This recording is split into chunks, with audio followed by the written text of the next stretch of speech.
So then he goes to his father. And he says, I want to go outside. What's outside? And his father says, nah, you don't want to go outside. And Buddha says, yeah, well, I really do want to go outside. And his father knows that unless he lets him go outside, he's going to climb over the walls. And so the father decides he's going to let him go outside, but he's going to fix everything out there first. So he goes outside. It's like the Chinese preparing for the Olympics, you know, when they sprayed the grass with green paint, got rid of all the homeless people. It's the same thing. So he goes outside the city and he tells everyone, all right, old people, sick people, dying people, hit the road.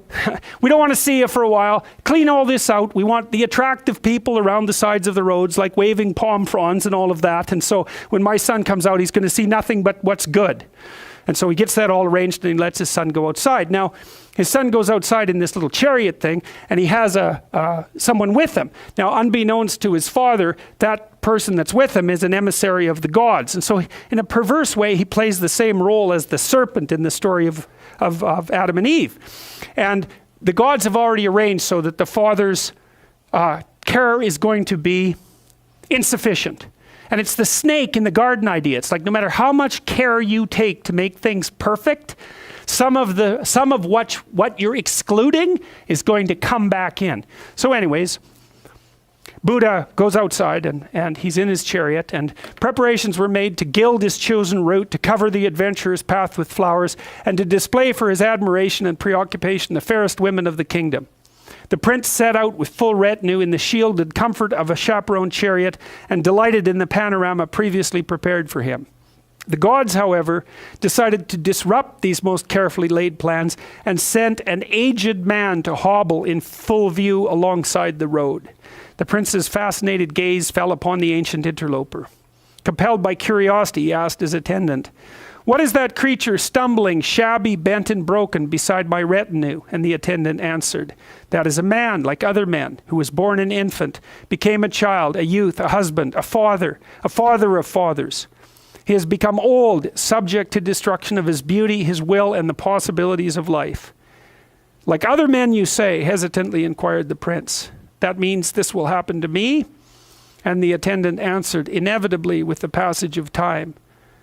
Well, that's the end of that party. The world collapses in on Buddha and bang, he hightails it home. Well, what does that mean? Well, that's what children do, roughly speaking, is they're around their mother. They've got security there. They go out into the unknown. They encounter something that's just a little bit too much for them. Bang, they come home. They get all patted back into shape and hugged and taken care of. Hugging children and patting them is actually analgesic. It actually reduces pain. Unsurprisingly, that's what you do with someone who's grieving, right? So you hug them because grief is pain. So they, you pat them, they get rid of their pain, they get rid of their anxiety, you calm them down, and what happens? Well, the next day they want to go out again. Well, that's exactly what happens to the Buddha. So he's all shorted out by his encounter with death, which is very little different than what happens to Adam and Eve, runs back, recovers for 6 months. He has post-traumatic stress disorder. He runs home and he recovers for 6 months, right? In time, his anxiety lessened, his curiosity grew, and he ventured outside again. This time, the god sent a sick man into view. "This creature," he asked his attendant, "shaking and palsied, horribly afflicted, unbearable to behold, a source of pity and contempt. What is he?" And the attendant answered, "That's a man like other men, who was born whole, but who became ill and sick, unable to cope, a burden to himself and others, suffering and incurable." "Like other men, you say?" inquired the prince. "This could happen to me." And the attendant answers, "No man is exempt from the ravages of disease." Once again, the world collapsed and Gautama returned to his home. But the delights of his previous life were ashes in his mouth, and he ventured forth a third time. The gods in their mercy sent him a dead man in funeral procession. "This creature," he asked his attendant, "laying so still, appearing so fearsome, surrounded by grief and by sorrow, lost and forlorn, what is he?" And the attendant answered, "That is a man, like other men, born of woman, beloved and hated, who once was you, and now is the earth." "Like other men, you say?" inquired the prince. "Then this could happen to me?" "This is your end," said the attendant, "and the end of all men." Well, that's the end of childhood, right? There's no going back after that. It's like Pinocchio, it goes back. There's no one home anymore. There's nothing that your father can do to protect you from knowledge of death. There's no returning to the childhood unconsciousness because you now know, and there's no going backwards. Suicide, that's going backwards. That's how you replace your emergent self-consciousness with the old blissful unconsciousness. And that's exactly what suicidal people wish. They're going to destroy their painful self-consciousness and make it all go away. The world collapsed a final time, and Gautama asked to be returned home.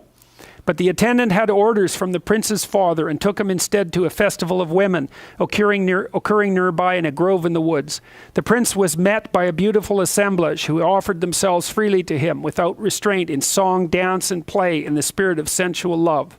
But Gautama could think only of death and the inevitable decomposition of beauty and took no pleasure in the display.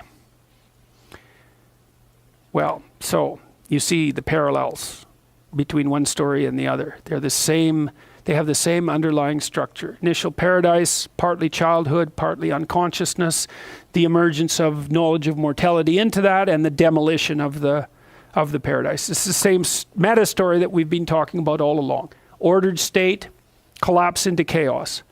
Well, the rest of the story is the return. Like in the Bible is actually set up that way. It's collapse into history, and then a movement upward. The question is, what's the movement upward? That's the question here.